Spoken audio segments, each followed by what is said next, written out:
اما بعد فاعوذ باللہ من الشیطان الرجیم بسم اللہ الرحمن الرحیم نبئ عبادی انی انا الغفور الرحیم وان عذابی هو العذاب العلیم صدق اللہ العلی العظیم وصدق رسولہ النبی الکریم ونحن علی ذلک من الشاہدین والشاکرین والحمد للہ رب العالمین اللہم صلی وسلم وبارک علی سیدنا محمد وآلہ وصحبہ کما تحب وترضى عدد ما تحب وترضى استغفر اللہ ربی من کل ذنب واتوب الیہ استغفر اللہ ربی من کل ذنب واتوب الیہ استغفر اللہ ربی من کل ذنب واتوب الیہ۔ قرآن کریم کی یہ چھوٹی سی دو آیتیں جو آپ کے سامنے پڑھی ہیں، بڑے طلباء تو اس کا ترجمہ سمجھ گئے ہوں گے، چھوٹوں کے لیے عرض کرتا ہوں۔ اللہ تعالیٰ سرور کائنات صلی اللہ علیہ وسلم کو خطاب کر کے کہتے ہیں نبئ عبادی، میرے بندوں کو بتا دو۔ حضور صلی اللہ علیہ وسلم کو حکم دیا جا رہا ہے کہ میرے بندوں کو خبر دے دو۔ نبئ عبادی انی انا الغفور الرحیم، میرے بندوں کو یہ خبر دے دو میں غفور الرحیم ہوں، بہت بخشنے والا ہوں، بہت رحم کرنے والا ہوں۔ وَأَنَّ عَذَابِي هُوَ الْعَذَابُ الْعَلِيمُ، اور ساتھ ساتھ یہ خبر بھی دے دو کہ میری سزا بھی بڑی سخت سزا ہے۔ ان عذابی، بے شک میرا عذاب، هو العذاب العلیم، بہت دردناک عذاب ہے۔ غفور الرحیم بھی ہوں اور ساتھ ساتھ میری سزا بھی بہت سخت ہے، میرے بندوں کو یہ بتا دو۔ اللہ تعالیٰ کی ذات ہماری خالق ہے، مالک ہے اور ہماری شارع سے زیادہ قریب ہے۔ کائنات کا کوئی ذرہ نہیں جو اللہ تعالیٰ کے علم کے احاطے میں نہ ہو۔ اللہ کی قدرت، اللہ کا علم ہر چیز کو احاطہ کرنے والا ہے، ہر چیز اللہ کے علم کے گھیرے میں ہے۔ لیکن چونکہ ہماری آنکھیں دیکھتی نہیں اور ہمارے کان براہ راست اس کی بات سنتے نہیں، ہم اس کو اپنے کسی حس کے ساتھ براہ راست محسوس نہیں کر سکتے۔ اس لیے اللہ تعالیٰ نے اپنے تعارف کے لیے، اپنی معرفت دینے کے لیے انبیاء علیہ السلام کا سلسلہ شروع کیا، اور انبیاء علیہ السلام نے اللہ تعالیٰ کا تعارف اللہ کے بندوں کو کروایا۔ تو جن لوگوں نے اللہ تعالیٰ کو انبیاء علیہ السلام کی وساطت سے سمجھنے کی کوشش کی ہے، انہوں نے اللہ کو صحیح سمجھا، ان کو صحیح معرفت حاصل ہوئی اور انہوں نے حقیقت کو پا لیا۔ اور جو لوگ انبیاء علیہ السلام سے ہٹ کر اپنے عقل کے ساتھ، اپنی دانش کے ساتھ جنہوں نے اللہ تعالیٰ کے متعلق تصورات قائم کیے، تو کتابیں بھری پڑی ہیں کہ ان لوگوں نے بہت غلط تصور کیا، اللہ تعالیٰ کی ذات کو صحیح نہیں پہچانا، بلکہ وہ بھٹک گئے، گمراہ ہو گئے۔ اس لیے اللہ تعالیٰ کے متعلق بات وہی صحیح ہے جو اللہ کے نبیوں کی وساطت سے ہم تک پہنچے۔ اللہ تعالیٰ کے نبی آئے تو سب نے آ کر اللہ تعالیٰ کا تصور جو مخلوق کو دیا ہے اس میں زیادہ تر حصہ اللہ کی رحمت کا ہے۔ یہ بتایا کہ اللہ کی رحمت اللہ کے غصے پہ غالب ہے۔ چنانچہ سرور کائنات صلی اللہ علیہ وسلم فرماتے ہیں کہ جب اللہ تعالیٰ نے اس دنیا کو بنانے کا ارادہ کیا تو ایک تحریر لکھی ایک لوح پر، اور وہ اللہ کے عرش پر موجود ہے، جس کو کہتے ہیں کہ یہ مرکزی نقطہ ہے۔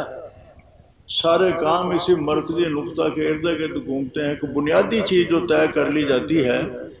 اللہ تعالیٰ نے مخلوق کو پیدا کرنے سے پہلے اس طرح سے ایک بنیادی بات، مرکزی نقطہ ایک تختی کے اوپر لکھ کر عرش پہ رکھ لیا، اور وہ مرکزی نقطہ کیا ہے؟ ان رحمتی سبقت غضبی۔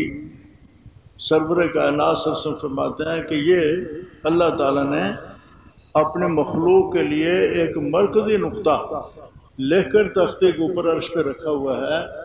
ان رحمتی غلبت غضبی، میری رحمت میرے غصے پہ غالب رہے گی، یعنی مخلوق کے ساتھ میرا جو معاملہ ہوگا اس میں میری رحمت میرے غصے پہ غالب ہوگی۔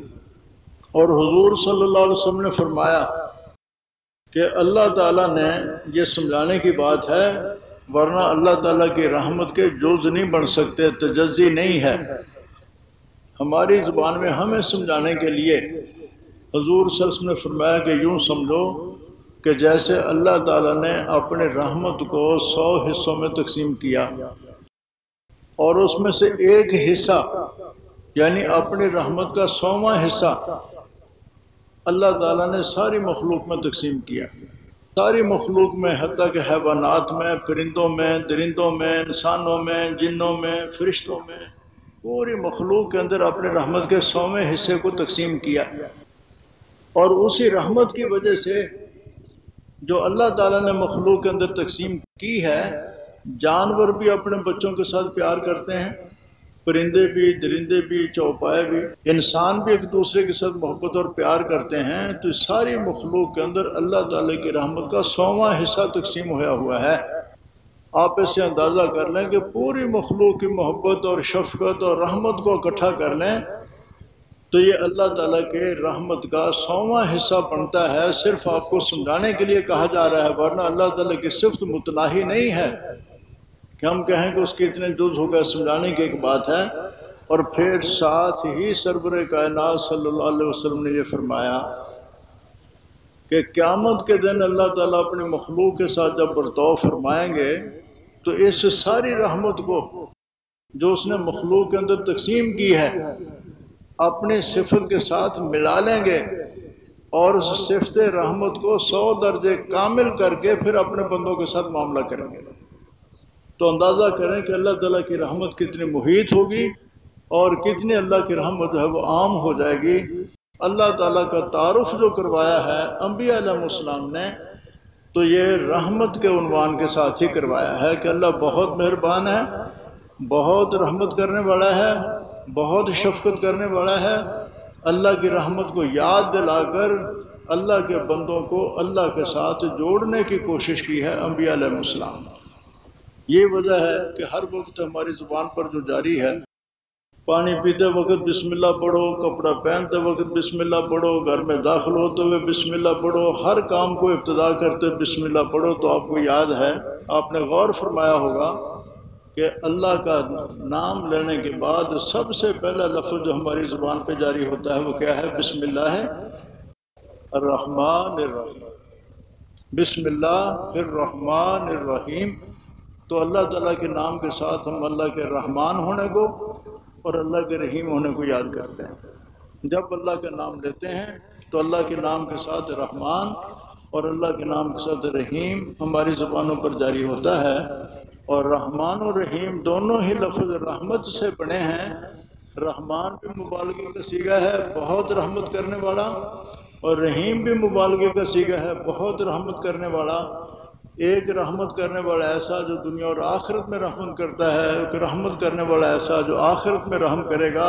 بہرحال رحمان اور رحیم میں کچھ فرق ہے یا نہیں وہ تو آپ جانیں صرف کے صیغوں کا اشتقاق کرنے والے، لیکن بہرحال اتنا آ گیا کہ اللہ کی رحمت کا تکرار اور اللہ کے نام کے ساتھ اس کی رحمت کا تصور ہمیں اتنا دیا گیا ہے کہ ہم بچے کو پہلا پڑھاتے ہیں تو بسم اللہ الرحمن الرحیم، تو بچے کو اللہ کا تعارف رحمان الرحیم کے ساتھ کرواتے ہیں، اور صبح و شام رات دن کھاتے پیتے اٹھتے بیٹھتے ہمیں جو تلقین کیا گیا ہے کہ بسم اللہ پڑھا کرو، تو بسم اللہ کے لفظ کے ساتھ اللہ کا تعارف اللہ کے رحمان اللہ کے رحیم ہونے کے ساتھ کرایا گیا۔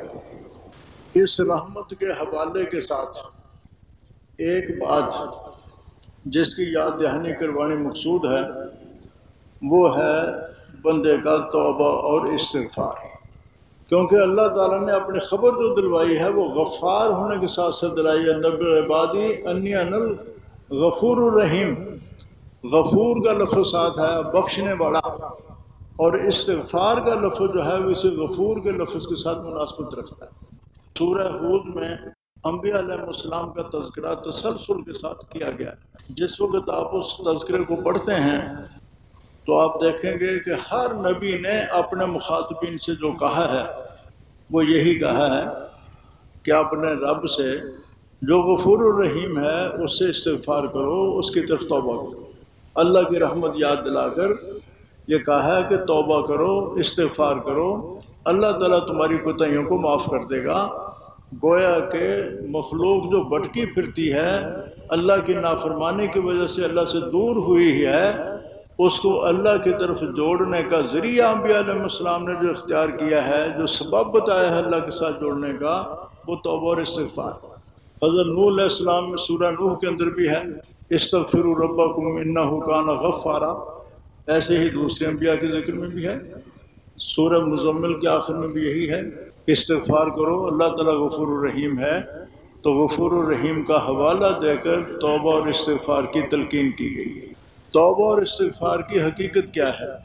استغفار یہ لفظوں سے لفظ بول کر اللہ سے معافی مانگنا، اور توبہ قلب کی صفت ہے، اللہ کی طرف رجوع کرنا۔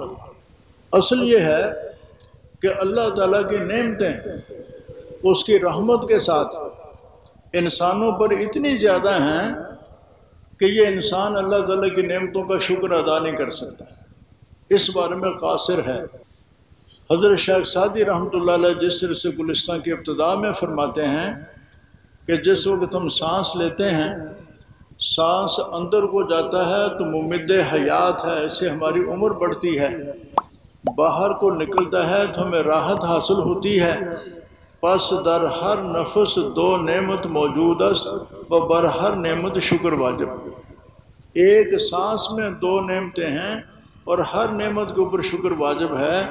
تو اگر آپ ایک سانس میں 2 دفعہ الحمدللہ کہیں تو صرف اللہ کی طرف سے جو سانس والی نعمت ہے اس کا شکر اب ادا کر پائیں گے، باقی نعمتوں کا تو کیا کہنا ہے۔ اور ہمیں یہ تصور دیا گیا کہ تم یہ خیال کرو کہ اللہ تعالیٰ کے احسانات اتنے زیادہ ہیں، ان احسانات کا تقاضا یہ ہے کہ ہر وقت اللہ کی فرما برداری کرو، کبھی بھی اللہ کی نافرمانی نہ کرو۔ جو اتنا مہربان ہو، تمہیں کھلاتا ہے، تمہیں پلاتا ہے، تمہیں عزت دیتا ہے، تمہیں دولت دیتا ہے، تمہیں راحت دیتا ہے، دنیا کی کون سی نعمت ہے جو اللہ تعالیٰ نے عطا نہیں فرمائی؟ تو کتنی بڑی بے حیائی اور کتنی بڑی بے غیرتی ہے کہ اس قسم کے محسن اور اس قسم کے مہربانی کی نافرمانی کر کے انسان اسے ناراض کرے۔ بہت بڑی بے حیائی اور بہت بڑی بے غیرتی ہے کہ اتنے بڑے مہربان اور اتنے کرم فرمانے والے اور اتنی مہربانی کرنے والے اور اتنے کھلانے پلانے والے، ہمارا آپس کا معاملہ آپ کے سامنے ہے۔ ایک دن آپ کسی کو چائے پلا دیں، دوسرے وقت میں آپ اس کو کوئی کام کہیں اور وہ آگے سے انکار کر دے، آپ کہتے بڑا بے غیرت ہے، چائے پلائی تھی اس کا بھی لحاظ نہیں رکھا۔ ایک پیالی پلا کے آپ خیال کرتے ہیں کہ میں نے اس کو چائے پلائی تھی اور میں نے ذرا سا کام کہا، اس نے اتنا بھی لحاظ نہیں رکھا۔ ایک چائے پیالی پی کر اگر آپ کی کوئی فرمان برداری نہیں کرتا تو آپ اس کو بے غیرت کہتے ہیں، بے لہذا کہتے ہیں، طوطا چشم کہتے ہیں، پتہ نہیں کیا کچھ کہتے ہیں۔ ذرا سا احسان کرنے کے بعد آپ کا خیال ہوتا ہے کہ اب اس کو میرا بندہ بن کے رہنا چاہیے، میری اس کو فرمان برداری کرنی چاہیے۔ لیکن جس اللہ کی اتنی نعمتیں کھاتے ہیں صبح و شام، ہمیں کبھی خیال نہیں آتا کہ اس کا تقاضا ہے کہ ہم بھی اللہ کے بندے بن کے رہیں اور اللہ کی فرما برداری کریں اور اللہ کی نافرمانی نہ کریں۔ اس بات کو اگر آپ سوچیں تو طبیعت کے اندر ایک جذبہ ابھرتا ہے کہ واقعی ایسے کریم آقا کو تو ناراض نہیں کرنا چاہیے، ایسے مہربان کی تو نافرمانی نہیں کرنی چاہیے، ہم اس کا فرما بردار بن کے رہنا چاہیے۔ پھر ہمیں یہ تصور دیا گیا کہ تم اللہ تعالیٰ کی نعمتوں کا شکر ادا نہیں کر سکتے، اس لیے اپنے آپ کو ہمیشہ کوتاہ سمجھتے ہوئے اللہ تعالیٰ سے معافی کی درخواست کرتے رہو، تم معافی مانگتے رہو، اللہ معاف کرتا رہے گا۔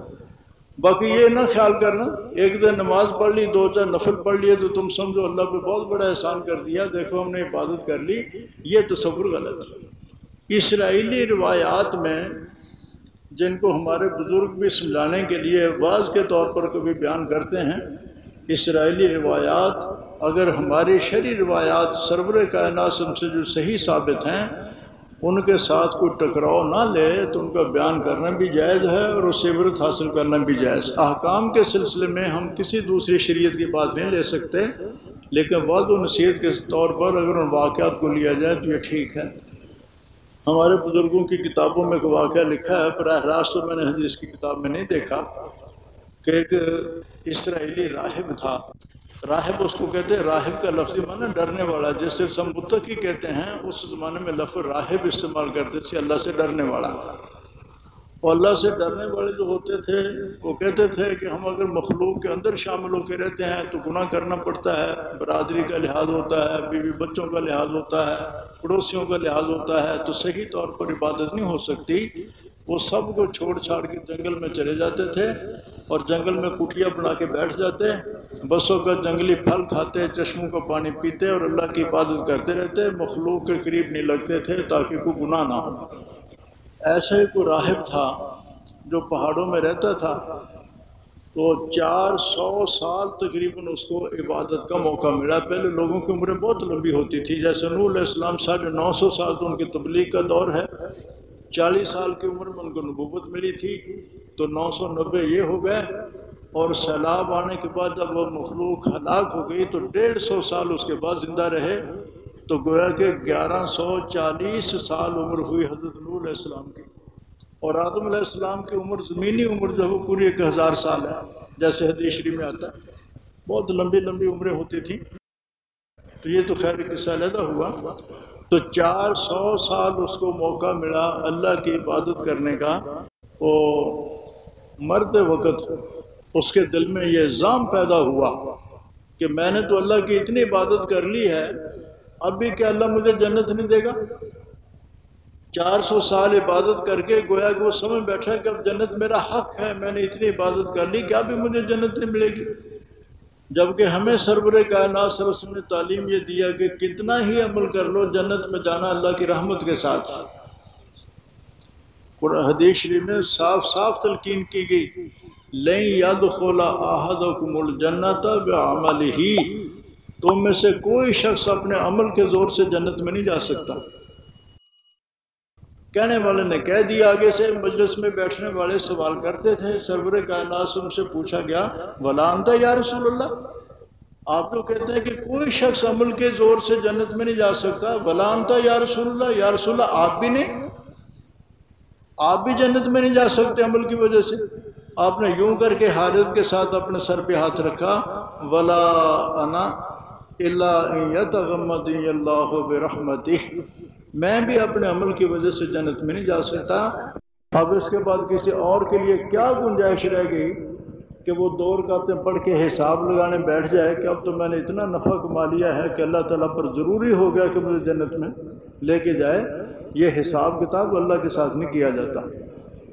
آج کل کا زمانہ ہے، پیسہ خرچ کر کے 49 کروڑ بنا لو، 1 روپیہ خرچ کر کے 49 کروڑ بینک میں جمع کروا دو، اللہ کے ساتھ یہ حساب نہیں چلتے۔ اللہ کی رحمت سے توقع رکھو، اللہ کی رحمت پہ بھروسہ رکھو، اللہ کی رحمت کے بغیر معاملہ نہیں چلتا۔ ہاں، اللہ کی رحمت کے لیے عمل ایک بہانہ ہے۔ یہ درمیان میں ایک بات کہہ دوں تاکہ آپ یہ بھی نہ سمجھیں کہ پھر عمل کا فائدہ کیا ہوا۔ حضرت شیخ الہند رحمۃ اللہ علیہ ہمارے بزرگ ہیں، ان کا قول حضرت شیخ الاسلام مولانا شبیر احمد صاحب عثمانی نے تفسیر عثمانی میں حاشیے کے اندر یہ نقل کیا۔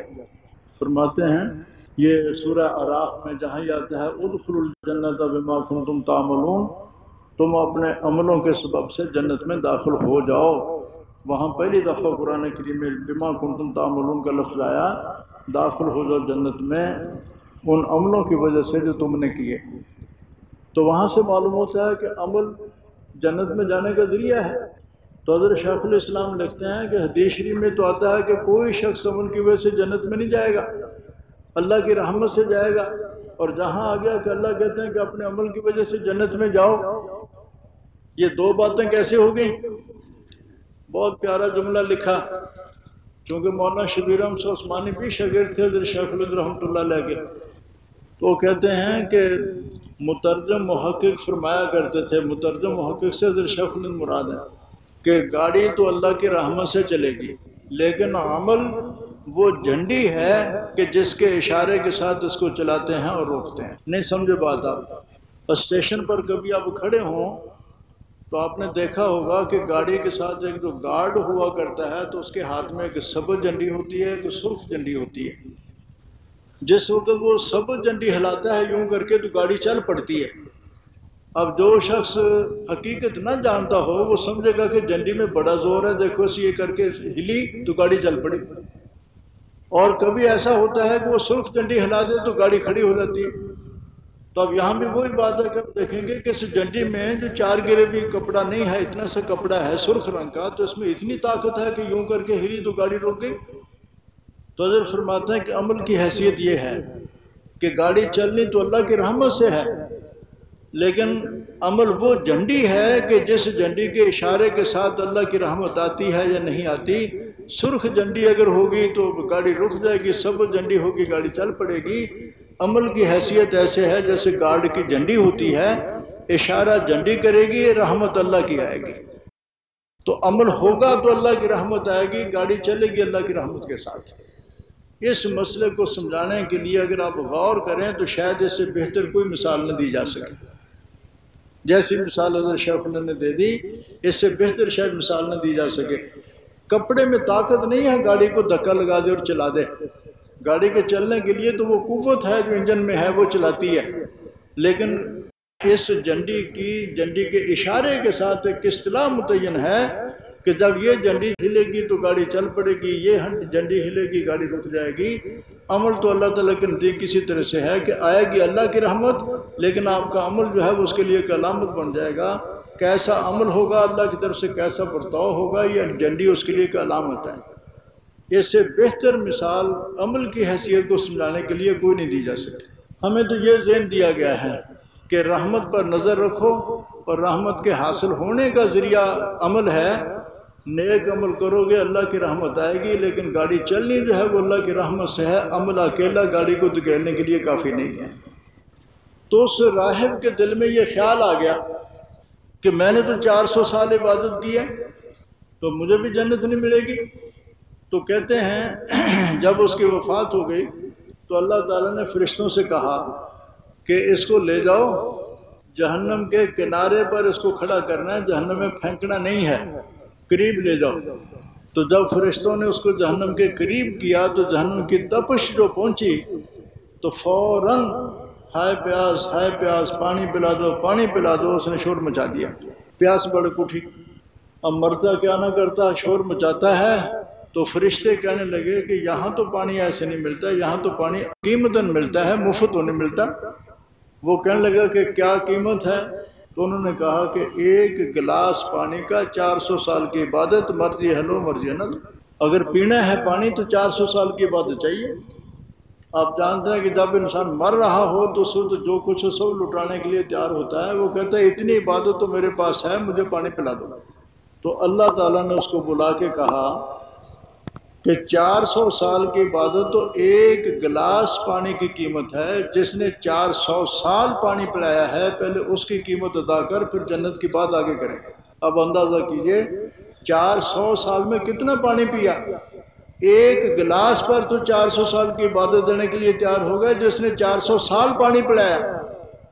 یہ تو صرف ایک پانی کی بات ہے، اور اس کے ساتھ ساتھ اللہ نے اور کیا کیا نعمتیں کھلائیں اور کیا کیا راحت دی، وہ تو بعد کی بات ہے۔ ایک پانی کی نعمت کا شکر نہیں ادا کر سکتے، ساری زندگی ناک رگڑ کے مر جاؤ۔ اللہ کی نعمتیں اتنی قیمتی ہیں، اس لیے یہ تو کبھی تمہارے دماغ میں خیال نہ آئے کہ ہم نے عبادت کر لی اس لیے ضرور ہے کہ اللہ ہمیں جنت میں لے جائے گا۔ جس کے دل میں یہ خیال آیا اس نے اپنی عبادت غارت کر لی۔ سب کچھ کرو، کرنے کے بعد پھر کہو کہ اللہ تیرے احسانات اتنے ہیں کہ میں اس کا شکر نہیں ادا کر سکتا۔ اس کے لیے پھر اللہ نے ہمارے لیے تعلیم دی کہ تم میری نافرمانی سے بچنے کی کوشش کرو، اور جو تم سے کوتاہی ہو جائے، اور انسان ہے، انسان سے کوتاہی ہوتی ہے تو اس کی مجھ سے معافی مانگ لیا کرو، میں معاف کر دوں۔ جیسے حضور فرماتے ہیں کل بنی آدم خطاؤن و خیر الخطائین التوابون، آدم کے بچے سارے گناہ کرتے ہیں، گناہ گار ہوتے ہیں۔ انبیاء علیہ السلام ایک پاک ہیں، باقی انبیاء کے علاوہ انسانوں سے کوتاہیاں ہوتی ہیں، لیکن بہتر آدم کا بچہ وہ ہے جو خطا کرنے کے بعد اللہ سے معافی مانگتا رہے، اللہ سے معافی مانگتا۔ اب سمجھنے کی بات، یاد رکھنے کی، پہلے کوشش تو یہ کرے انسان کہ جان بوجھ کے اللہ کی نافرمانی نہ کرے۔ اللہ کی نافرمانی جو ہے وہ باطن کو بھی برباد کرتی ہے اور دنیا کی زندگی کو بھی تلخ کرتی ہے۔ طالب علموں کے لیے خصوصیت سے بات عرض کر رہا ہوں۔ مشہور ہے کہ حضرت امام شافعی رحمہ اللہ نے اپنے استاد وکیع سے شکایت کی کہ میرا حافظہ خراب ہے، مجھے کوئی بات یاد نہیں رہتی۔ ان کا اپنا معیار تھا، ہمارا اپنا معیار۔ حضرت امام شافعی رحمہ اللہ چونکہ شاعر بھی تھے، کہیں کہیں ان کے شعروں کا تذکرہ بھی آ جاتا ہے، تو یہ بات انہوں نے شعر میں کہی، شکوت الی وقیع سوء حفظی فاوصانی الی ترک المعاصی۔ میں نے اپنے استاد کے سامنے شکایت کی کہ مجھے بات یاد نہیں رہتی، تو میرے استاد نے مجھے وصیت کی کہ گناہ چھوڑ دو، گناہ نہ کیا کرو۔ لأن العلم نور من الہ و نور اللہ لا یعطی لعاصی، کیونکہ یہ علم جو ہے قرآن اور حدیث کا، یہ تو اللہ کا نور ہے، اور معصیت ظلمت ہے۔ تو جس وقت تم گناہ کر کے اپنے دل میں ظلمت بھر لو گے تو یہ اللہ کا نور کیسے آئے گا؟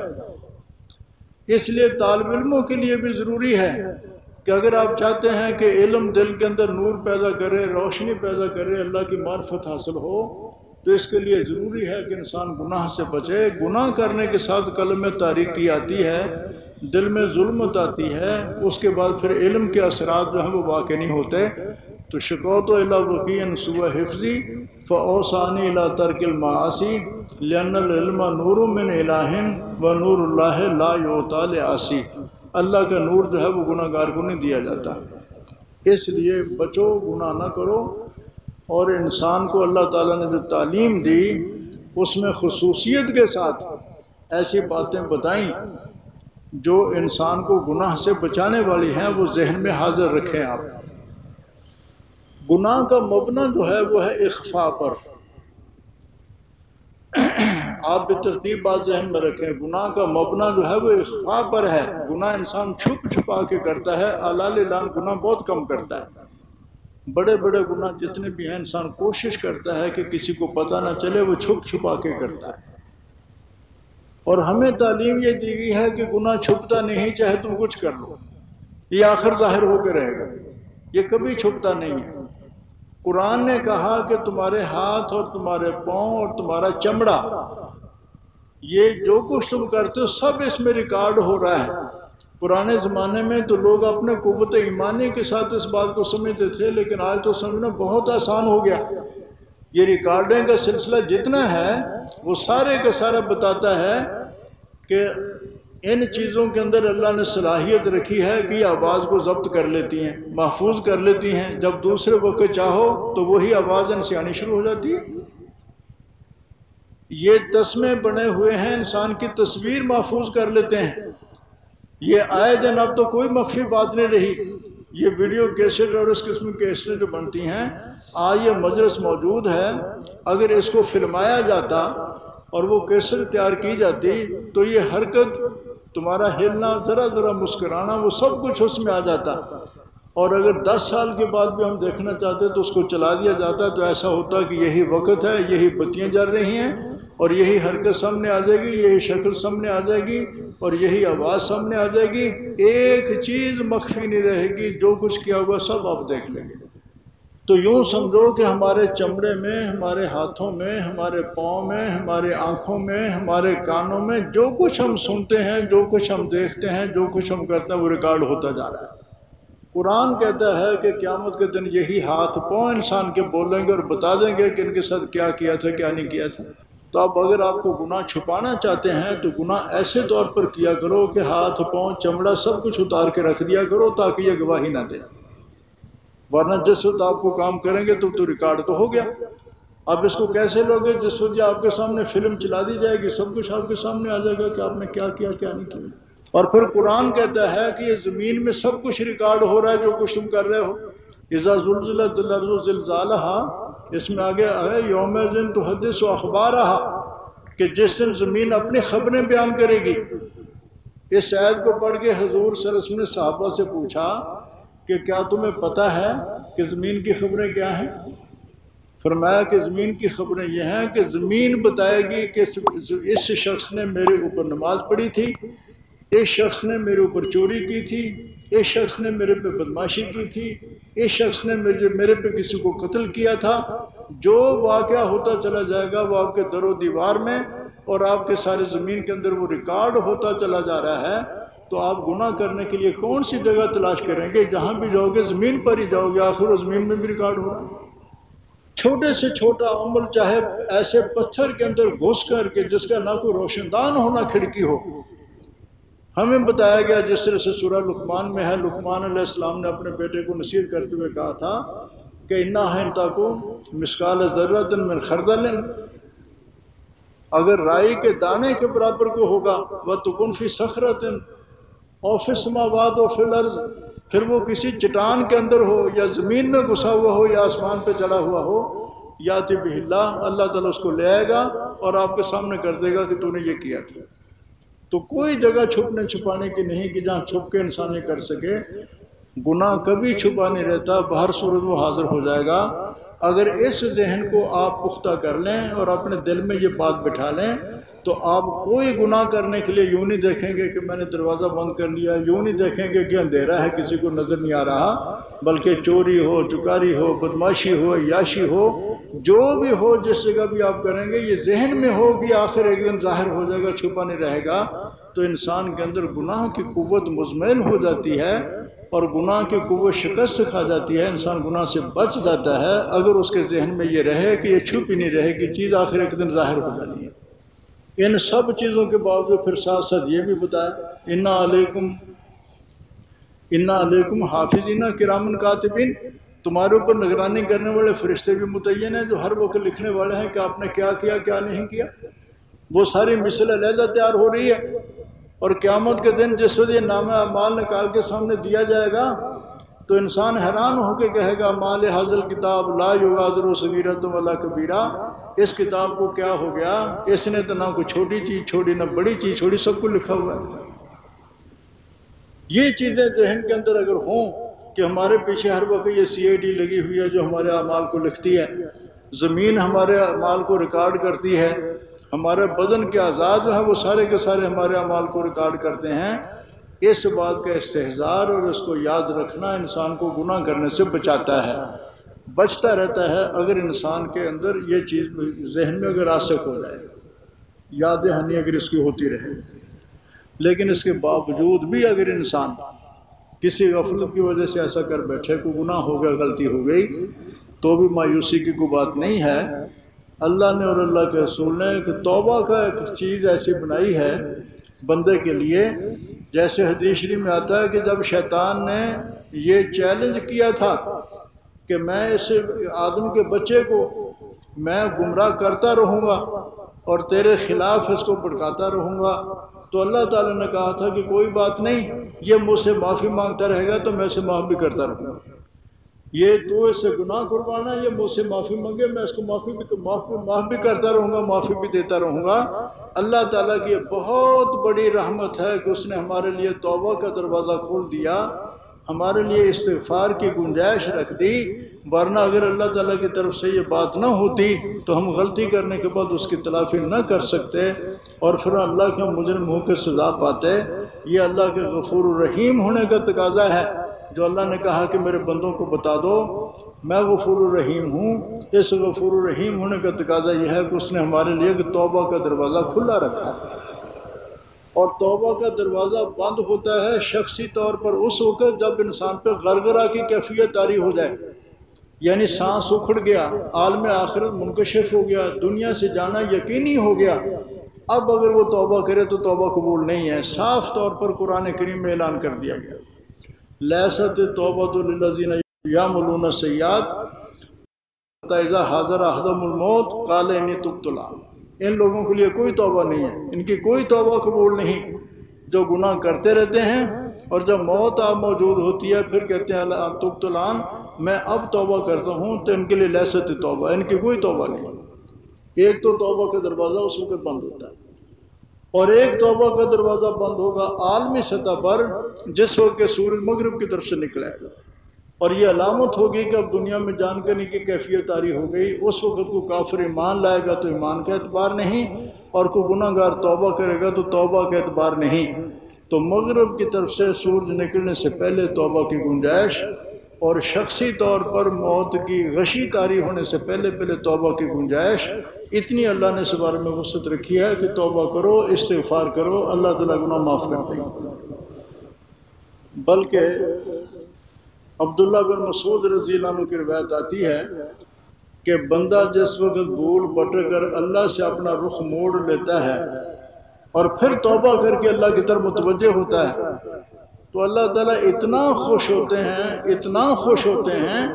عبداللہ بن مسعود نے ایک مثال دے کے سمجھائی اور سرور کائنات صلی اللہ علیہ وسلم سے اس بات کو نقل کیا۔ سمجھنے کی کوشش کیجئے کہ ایک آدمی ریگستان اور بیابان میں اونٹنی پہ سفر کرتا جا رہا ہے اور اس کے کھانے کا پینے کا سامان اونٹنی کے اوپر لادا ہوا ہے۔ پرانے زمانے کا تصور کیجئے جب میلوں میلوں پانی نہیں ملا کرتا تھا اور بڑے بڑے ریگستان ہوتے تھے کہ نہ انسان اس کو پیدل چل کے طے کر سکے، نہ وہاں کچھ کھانے پینے کو ملے، ایسے بیابان میں سفر کرتا جا رہا تھا۔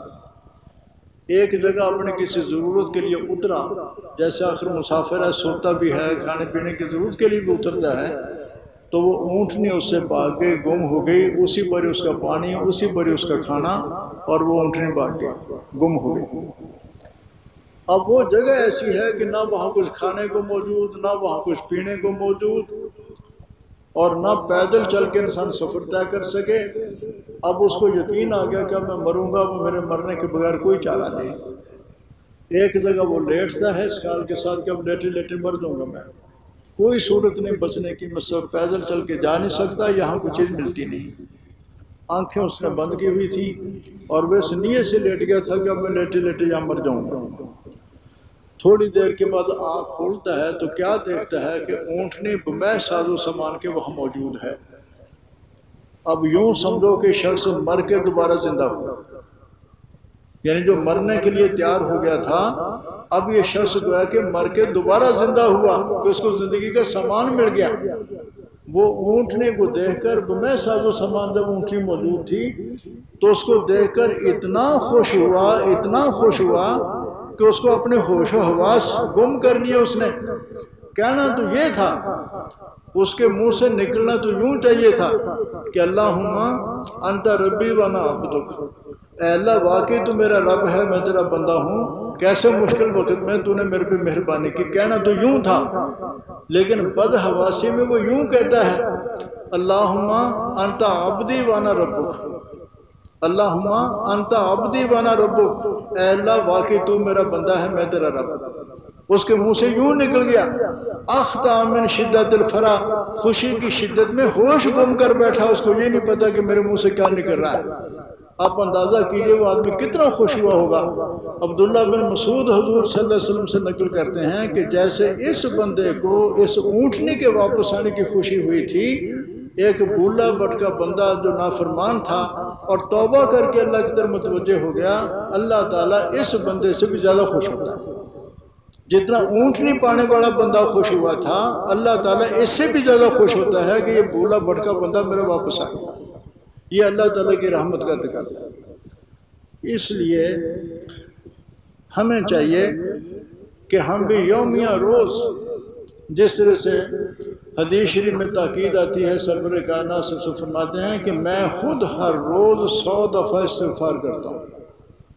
ایک روایت میں آتا ہے کہ میں 70 دفعہ استغفار کرتا ہوں، باوجود اس بات کے کہ حضور صلی اللہ علیہ وسلم سے کوئی گناہ کو لفظ صادر نہیں ہوتی، لیکن امت کی تعلیم کے لیے یا اپنی شان کے مطابق اللہ تعالیٰ کے سامنے توبہ اور استغفار اتنی کثرت کے ساتھ کرتے تھے کہ 100 دفعہ استغفار کرنے کا ذکر حدیث شریف میں ہے۔ تو اگر ہم بھی یہ عادت بنا لیں اور اللہ تعالیٰ کی اس رحمت سے فائدہ اٹھائیں کہ اول تو ان باتوں کے بنا پر جو میں نے آپ کے سامنے ذکر کی ہیں، گناہ کرنے سے بچو، گناہ کرنا نہیں چاہیے۔ توبہ کے بھروسے پر جو شخص گناہ کرتا ہے کہ چلو بعد میں توبہ کر لوں گا، یہ بہت بڑی غلطی کرتا ہے۔ یہ ایسے ہے کہ آپ کو کامیاب مرہم مل جائے کہ اگر یہ زخم پر لگا لی جائے تو زخم ٹھیک ہو جاتا ہے، تو آپ اس خیال سے کہ مرہم تو موجود ہے، چلو اپنے آپ کو زخمی کر کے دیکھیں، جیسے یہ حماقت ہے، اسی طرح سے توبہ پر اعتماد کرتے ہو گناہ کرنا بھی حماقت ہے۔ کیوں؟ یہ پتہ نہیں ہوتا کہ گناہ کرنے کے بعد آپ کو توبہ کا موقع بھی ملتا ہے کہ نہیں ملتا ہے۔ بس اوقات ہے کہ گناہ میں انسان مصروف ہوتا ہے، وہی موت آ جاتی ہے۔ ڈاکو ڈاکہ مارنے گیا تھا، وہی موت آ گئی۔ چور چوری کرنے گیا تھا، وہی مار دیا گیا۔ بدماشی کرنے والا بدماشی کر رہا تھا، قتل کر دیا گیا، توبہ کی نوبت نہیں آتی۔ اور پھر جس وقت انسان یوں کہتا ہے کہ میں گناہ کر لوں توبہ کر لوں تو دل میں ندامت نہیں ہوتی، اور توبہ کی حقیقت ہے ندامت۔ جب تک دل میں انسان پشیمان نہ ہو توبہ کی حقیقت متحقق نہیں ہوتی، توبہ قبول نہیں ہوتی۔ اس لیے کبھی غلطی نہ کرنا کہ توبہ کے اعتماد پر گناہ کر لو، یہ بہت خطرناک جرت ہے۔ اللہ تعالیٰ کی رحمت کو غلط استعمال کرنے کی بات ہے کہ انسان توبہ کرنے کی نیت سے یہ گناہ کرے کہ چلو میں بعد میں توبہ کر لوں گا، ہو سکتا ہے توبہ کی توفیق نہ ہو، اس لیے کبھی یہ غلطی نہیں کرنی چاہیے۔ لیکن اگر پھر غلطی ہو جائے انسان سے کسی مجبوری کے طور پر، پھر دیر نہ کرے انسان، اور اللہ کی رحمت سے فائدہ اٹھاتا ہوا پھر توبہ استغفار کرے۔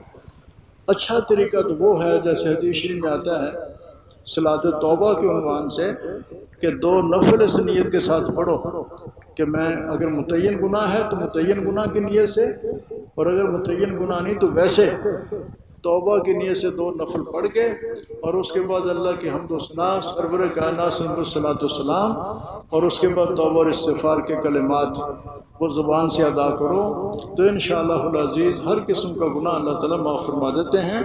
اور ہمیں اس سے فائدہ اٹھانا چاہیے اور یومیہ عادت بنانی چاہیے توبہ اور استغفار۔ چلتے پھرتے اٹھتے بیٹھتے بھی انسان اس کو پڑھتا رہے، لیکن خصوصیت کے ساتھ صبح کے وقت جب کہ اللہ تعالیٰ کی طرف سے اعلان ہوتا ہے کہ مجھ سے معافی مانگو میں معاف کرتا ہوں، اگر وہ وقت کسی کو نصیب ہو جائے تو بہت ہی اچھی بات ہے۔ طلباء کو بھی چاہیے، بڑوں کو بھی چاہیے، چھوٹوں کو بھی چاہیے کہ اللہ تعالیٰ سے توبہ استغفار کرتے ہوئے نیکی کی توفیق مانگتے رہا کریں۔ اللہ تعالیٰ مجھے بھی اور آپ کو توفیق دے کہ ہم صحیح سچی توبہ اللہ سے کہیں کریں۔ آخر دعوانا الحمدللہ رب العالمین۔